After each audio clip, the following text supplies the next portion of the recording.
Hello అండి, బుడంకాయ పచ్చడి ఎలా చేయాలో చూద్దాం. ఇది 1 మంత్ వరకు బాగానే ఉంటుందండి. అయినా అన్ని రోజులు మనం కొంచెం బుడంకాయలను కడిగేసి మంచిగా ఆరబెట్టి కొంచెం కూడా వాటర్ లేకుండా క్లాత్తో తుడిచి కట్ చేసుకోవాలి. చేదు ఉన్నాయో చూసుకోండి.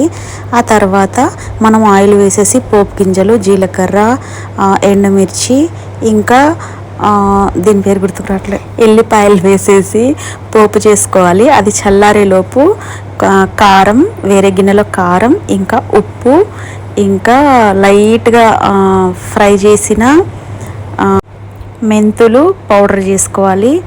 అండ్ ఆవాలు పౌడర్ చేసుకోవాలి.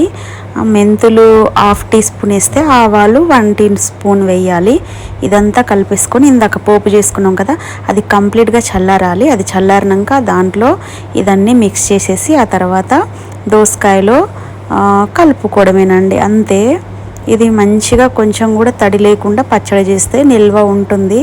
చాలా అంటే చాలా టేస్టీగా ఉంటుంది. సేమ్ మామిడికాయ పచ్చడిలాగా చూడడానికి ఉంటుంది. టేస్ట్ అయితే చాలా బాగుంటుంది. ఒకసారి ట్రై చేయండి. చాలా అంటే చాలా ఈజీ. జస్ట్ ఒక 10 నిమిషాల్లో అయిపోతుంది, అంతే.